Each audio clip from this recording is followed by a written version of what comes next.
Sa ato nga panguna nga mga pangulong dinalan sa mga balita lokal. Investigasyon sa kamatayon ni Marton Cui ginmando sa presidente. Mga nagpositibo sa COVID-19 sa BCPO nagdangat na sa 75.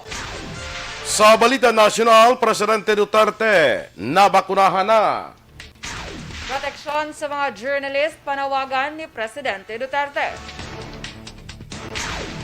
Maayong aga Bacolod, maayong aga Bilugabahin sang Western Visayas. Karong adlaw Martes, Mayo 4, 2021. Ang inyong news team, Aksyon Dorel Cabatu. Aksyon Boy Duran, ang mga balita lokal, pagkatapos lamang sini.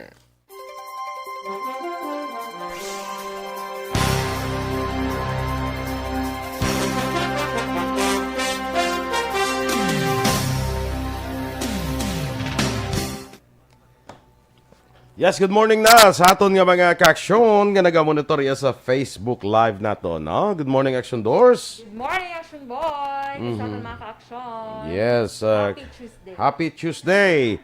Kag mayong agadra sa kay Christine Minias Villalobos, Athea Kim Eriman, kag kay dali lang, Athea Kim Eriman. Rizali Mareko, good morning dra. Kag kay Donald Ratso. Ay mo ni nga from Gotoda, Bata, Barangay Bata. Abi ko anay pa rin Temo Ratso gali niya. Marivic Villacampa Arzaga. Kag kay Ma'am Kelly Jelly. Good morning kuno kay Mr. Beboy Villasur sa Simo Sectoral. Kay sa pamilya niya sa Barangay DSB, nagpadala siya 100 stars. Thank you very much, Ma'am Kelly Jelly. Kay Grace Mustre. Kag kay Vicente Semeliano. Good morning, man.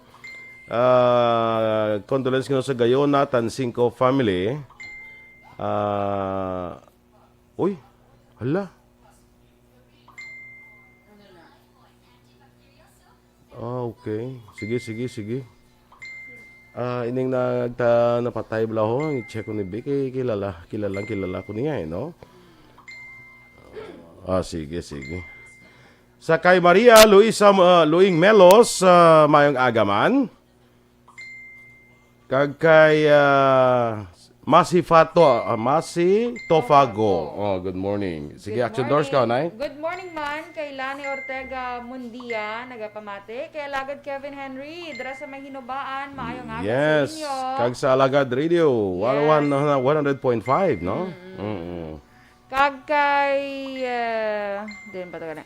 Good morning kay si Miss Kelly Jelly, ginatamyaw niya sila ni Ma'am Vanna, Sir Noel Amar, Alex Monteza, Sir Mili Oligo, si Comparing Bia Jonathan, Michael John P. Season. Good morning. Jocelyn Abuan, good morning man. Okay, sige. Monitor from Cavite. Sige, mayroon nga pagpamati. Kay Lagad Kevin Henry, good morning. May nga pagpamati, hinubaan, labinagid. Kay Duff Reliquias, kay Jason Catherine, Timbrevilla Tupas. Kay Merly Dolido Magallanes, good morning man. Utod na engineer, Mrs. Action Boy, sis-in-law ni Patrick Mabag. May nag-comment na si... Sige, sino? Vicente? Oh. Kaya kilala ko na mo. Kilala mo gina. Kilala ko na yun. Kilala ko na siya. Richard Nicor, good morning sa imo. Kay Dante Makilan, good morning man. Kag another 50 stars from Miss Kelly Jelly. Kag ginagreet niya iya nga sister si Jenalie. Kag Jane and sa amigas niya Alma Olegon, Serela Samar Aguilion, Michelle Montilla and Melanie Rihon. God bless everyone. Kay Andy Saladares, good morning. Nagamonitor lang kami sa kapihan ni Tiyay Loding sang Barangay MH del Pilar, Pontevedra. Good afternoon man kay Ma'am Van dra sa may Minnesota. Hello Ma'am Van. Kag kay Doc Mayo. Kay para ba sa nga naman Rin Kashik Mikuta. Norbe. Good morning dra sa may Barangay Granada, Bacolod City. Alright. Kumparing Bia Jonathan, good morning. Do temprano pa rin siya naglibod subong or ambot ako may schedule siya libod. Halong-halong lang sa basi malabyan nyo da, may gabaligya sa insaymada, bala?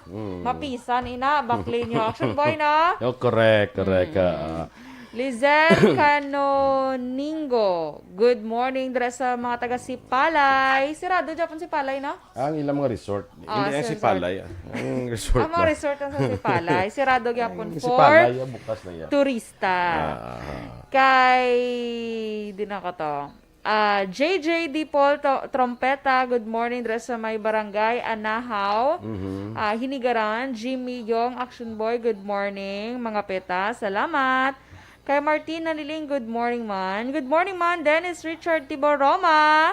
Kay Angie Licanel, good morning. Angie Licaniel. Licaniel na siya. Jury Monteliano, dira sa may Plaridel, Sagay City. Okay.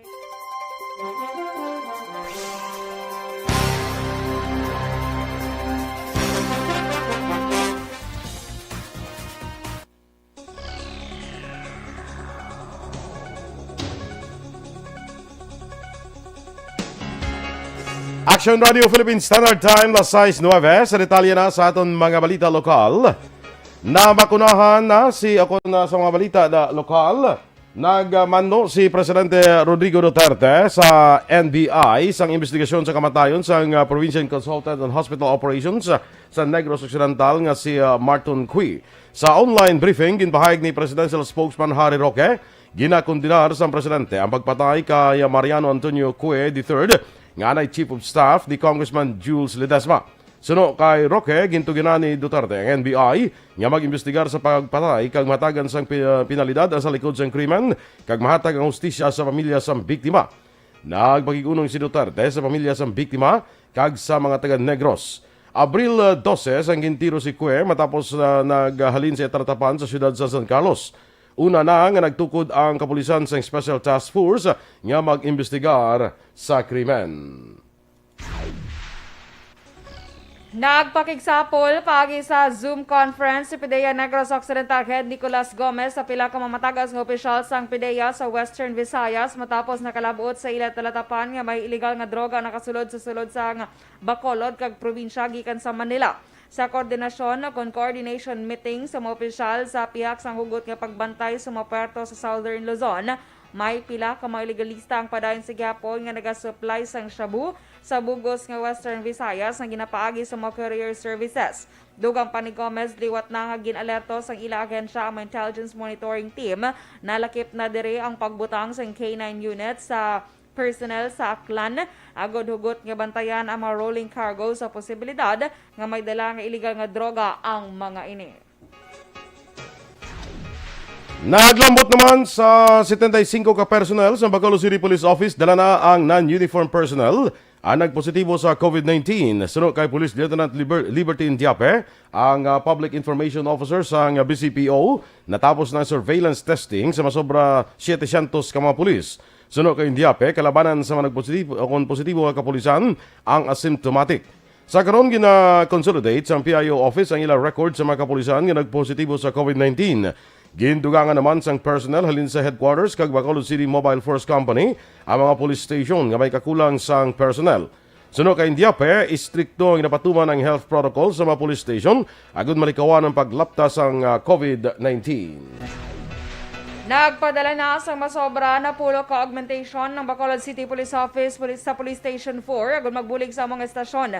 Sa interview action hotline ginpahayag ni Indiape nga ang Police Station 4 ang may pinakamadamo nga kaso ng COVID-19 na record sa bilog ng estasyon sang kapulisan sa Bacolod. Sulod kay Indiape, wala man sa mga record nga napektuhan ang pamilya sa mga pulis nga nagpositibo sa virus. Sa pinaka-latest, masobra na sa 70 ang Police BCPO nga nagpositibo sa COVID-19. Sa mga dugay pa naton nga balita lokal, backtrack ID ang isa karon sa makinanglanon na good makasulod sa headquarters sang Bacolod City Police Office. Magluwas ni kinanglanon ng pagtapak sa footbath mat antes magsulod sa headquarters. Ini ang gindugang mga health protocols ng BCPO para malikawan pang paglaptas ng COVID-19 kag mahapos ang contact tracing. Sino kay Police Lieutenant Liberty Indiape, kung wala sang backtrack ID, sara nga magasulat sa logbook ang luyag magsulod sa headquarters ng BCPO. Una diri ginapatuman sa headquarters ang pagsuksok sang face mask kag face shield sa pagpatigan sa mga transaksyon o kung pagkuha sang police clearance. Sunod pa kay Indiape, pamaagi ni sang kapulisan, parang hindi pa madugangan ang kaso sa ila sini nga hanay.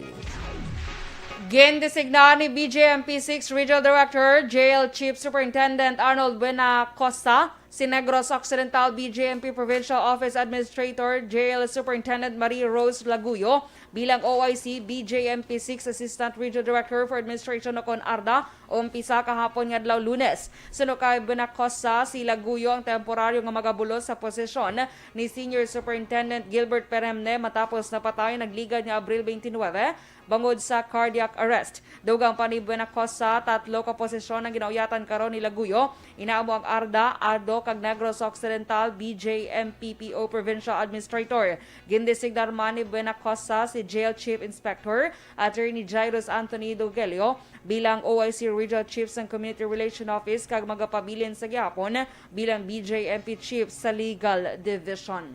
Ginkumpirmar ni Attorney Dohilio nga magpabilin pa sa quarantine facility ang 3 ka mga jail officers sa siyudad sa Bacolod matapos positibo sa COVID-19 swab test result tinaitan nga simana. Suno kay Dohilio, yara na sa maayong kondisyon amay ni kag nagalaom nga makabalik na sa serbisyo matapos ang 14 ka adlaw nga quarantine. Niingin ko man ni Dohilio nga may 58 pa ka mga persons deprived of liberty nga ginabulong karon sa BJMP ligtas sa COVID Center sa siyudad sa Talisay matapos nagpositibo sa COVID-19. Ang may niyara sadto sa isa ka separado nga bilangguan sa sulod sang BJMP Annex sa Barangay Handumanan nga nagaserbi bilang isolation facility sa bag-o nga mga PDLs gikan sa iban nga jail of origin sa siyudad sa Bacolod kag probinsya. Ginabulong sa hospital ang isa ka mangunguma sang iniyang ginlothang sa Barangay Robles, Barangay Ginobatan, Banawas sang Isabela sa tung Domingo sang gabi. Ang biktima ang ginkilala kay Ryan Santa Ana, 28 anyos, samtang ang suspect ang ginkilala naman nga Sanday Jimmy Sumagaysay, 52 anyos, kag Arvin Sumagaysay, 30 anyos, tanan nagapuyo sa among nga lugar. Base sa investigasyon sang Isabela PNP, ang biktima upod sa isa pa ka abyan nagainom sang makahulubog nga ilimnon, nali na lang nga nag-abot ang mga suspect kag wala sa nga damo pangahambal ginluthang ni Jimmy Sir Bayan. Ang biktima nakaangkon sa pilas sa ulo kag nangagaw nga madala sa hospital. Na-recover sa eksena sa insidente ang isa ka basiyo sa kagbalines sang kalibre 45 nga armas tatang, samtang nakapalagyo naman ang mga suspect. Presidente Duterte nabakunahan na samtang proteksyon sa mga journalist panawagan sang presidente. Ang detalye sa mga balita nasyonal sa magbalik sang Aksyon, Balitang Bayan, Numero 1.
Sakay Janric Kuchin, good morning dra kag sa pamilya Minerva sa Abada Eskay. Sakay Edilaus, dira sa Victorias, Vivencio Limpangog. Good morning kuno sa family Limpangog, Pastora Halandoon dira sa Baguio City. Homa Lumena, maayong agaman. Dodge Ding Rizada, good morning. Dira sa kay Oremia Garcia sa Barangay Panukoy, good morning dira sa imo. Raymar Bayranio Lingoste, kay Ken Noynay de Lima, watching from La Carlota City. Sa classmate ko Edwin Escopel, thank you for watching. Kay Eva Gradas Baterna, Leisure Waidat, ginimo pag ni Shirley tadi ang iyang ngalan nga Leisure Waidat, pero tadi pa na yun, so nag-Waidat na sa mong English Shirley. From USA, good morning dira sa imo, no? Para bag-o naman action boy. Gani man. Rochelle Evangelista, maayong aga kay Gingging Arroyo, good morning. Jocelyn Paderes, kay Andreo Huelar, Raydan Velasco, good morning man. Kagay Alex Fuentes, Eva Agradas Baterna, nabasa ko na niya, no? Kagay migo naton One Ball Gallo, kagay Ma'am Alma Gallo dira sa may Las Vegas, Nevada. Big day pagit subong kay Mason Rupert Gallo, kay extended ang birthday celebration ko, no? Wow. Grabe, pila kadlaw nga birthday celebration ni man. Happy birthday kay Mason Rupert Gallo, no? Happy birthday naman niya. Sa tanan na may birthday sa Yes, mga adlaw. Teresa Linaha Kayaw, kagaya Judenia Sarmiento Puig Lazaro, good morning man. Good morning man action boy kay Rochelle Evangelista, na-greet mo Nag-greet ko na. na, katatlo na. Katatlo na, Yes, tiya paton why ko ta. na pumati. Wow.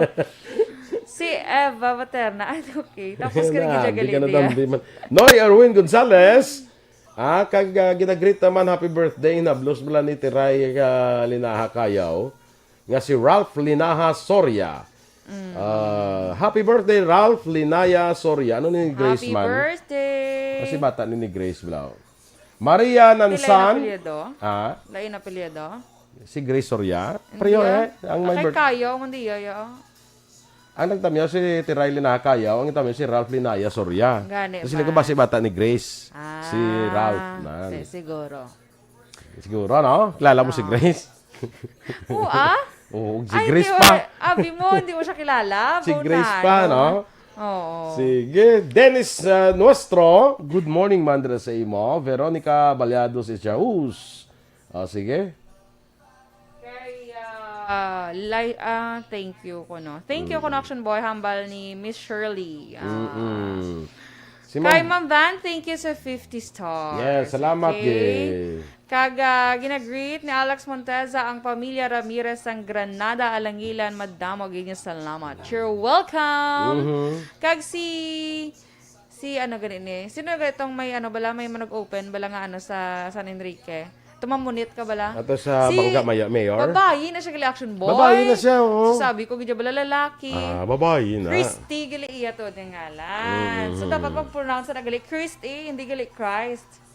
Christ, Haripol, ano bala, tanatan. Oo, di ba kay Christ na nga to na pagbasa sa iya. So, dapat gali Christ. Kay Christy siya, Action Boy. Sige. Okay. Ho, kuno bata ko no ni Grace. Tisiling ko na eh. Sabi si ko na Ralph. Isang palagpan, tanda man mo. Siyempre ikaw pa yan. Duran na yan. Hindi niya basta-basta. Kaya Pinky Teruel, good morning, watching live from Barangay Villamonte.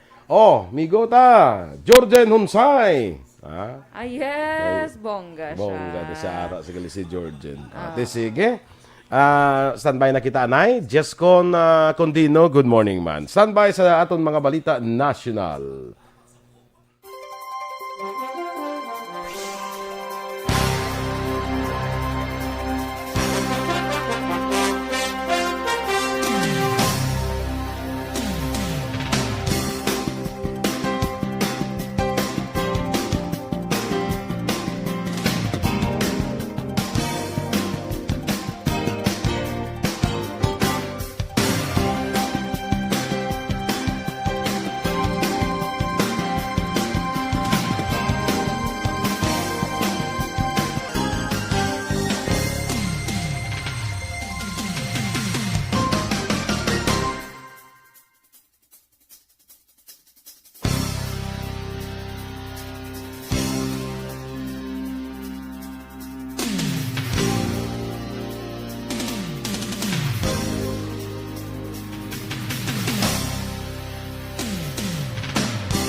Balitang Bayan, Numero 1.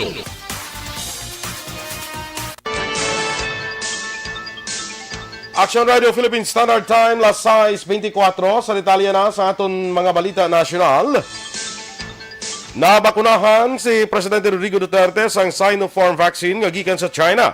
Sa Facebook Live, ginpakita ni Senador Bongo ang video nga nagabaton sa bakuna si Duterte sa Malacanang. Si Health Secretary Francisco Duque III ang nagbakuna kay Duterte. Suno kay Go, gintugutan na sa mga doktor ni Duterte nga ini siyang mabakunahan. Pending pa sa karon sa FDA ang application sang Sinopharm para sa Emergency Use Authorization. Apang ang ahensya naghatag sang approval para sa compassionate use sang amo nga bakuna. Nanawagan si Presidente Rodrigo Duterte sa ang proteksyon para sa mga journalist batok sa pagpamahog kadungan sang pagdumdum sa World Press Freedom Day kahapon Mayo 3. Sa statement na ginpahayag ni Duterte nga dapat mapadayon ang pag-usal sang power of communication sa nation building kag masiguro ang integridad kag safety sang press. Para sa Presidente, importante ang papel sang free kag responsible press sa komunidad. Ginpahayag naman ni Senador Panfilo Lacson nga samtang ginahulat ang pag-abot sa COVID-19 vaccines, dapat mapaskugon sang DOH ang information campaign na gun mapatag sa publiko ang kaimportansya sa bakuna. Paandam sa Senador, mahimo mauyang lang ang bakuna bangod indi luyag sa mga tao nga sila ang mabakunahan bangod sang pagduda. Suno pa kay Lacson, ginahimo na sang gobyerno ang tanan para makakuha sang bakuna apang mauyang lang ang pagtinguha kung hindi magpabakuna ang publiko. Hindi pa mapapuli ang mga Filipino nga luyag magbalik sa Pilipinas gikan sa pungsod India. Sunod kay Philippine Ambassador to India Raymond Bagatsing Jr. sa karon wala pa sa commercial flights gikan sa New Delhi pero sa tion nga mag-resume ang direct flight sa Manila. Galayon sila nga magapatigayon sa repatriation sa mga Pinoy. Sunod kay Bagatsing, bisan gusto nila nga makapatigayon sa repatriation flight, imposible ini sa karon bangod mabudlay ang logistics. Ginklaro naman ni Bagatsing nga sa karon isa ka Pinoy pa lang ang nagpadulong sa ila kag gusto nga magbalik diri sa pungsod samtang 150 ka mga pasahero ang ginakinahanglan para makapauli sa Pilipinas. Yara sa 73 ka mga Filipino na sa India ang ginigo sang virus kag duha sa ila ang napatay. Wala pa nakasulod sa Pilipinas ang B1617 COVID-19 variant nga una na-detect sa India. Suno kay Health Undersecretary Maria Rosario Vergere, ang mga nagasulod nga mga pasahero sa pungsod nga may travel history sa sini nga pungsod ang gina-quarantine kag gina-monitor. Doon pa ni Vergere, ginatinguan sa karon nga mapabako ng pagpatuman sang border control para malikawan nga makasulod ang mga variant.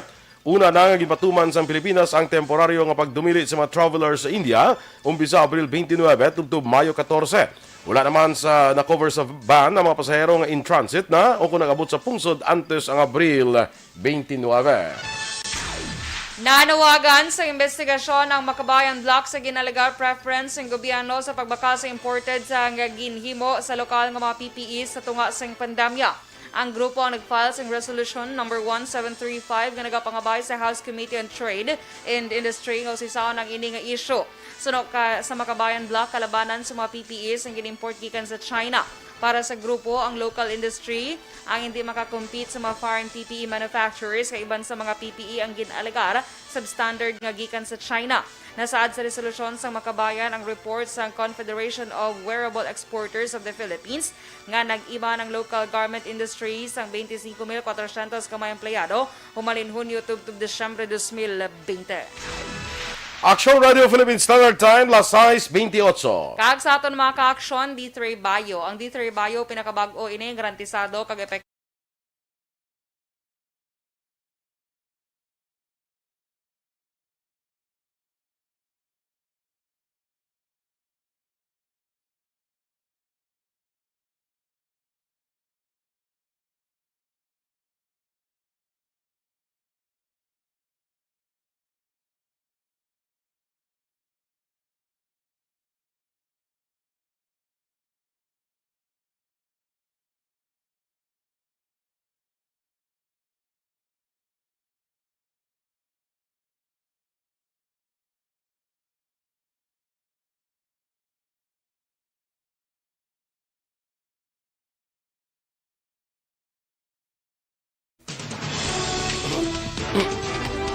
Good morning, Anay Dira, kay Sir Luel Garinganao sa Kawayan ni siya, no? Yes, Oo, Hepes ang Hepes ang, Kawayan PNP. Kawayan Kawayan na. PNP. Good Oo. morning, Sir Garinganao. Yes, good morning. Biya section ni Danny Mopo. Kagay Joel Madalugdog, mga agaman. Sige, standby na kita sa ato na Aksyon Report, second portion. Mangin po ninyo sa Aksyon, Fred Salanga. Balikay naman kita sa Aksyon Balita Morning Edition.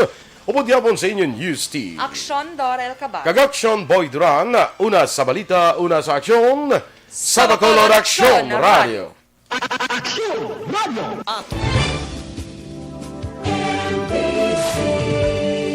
Manila Broadcasting Company. Sa balita. Komentaryo. Issue. Serbisyo publiko.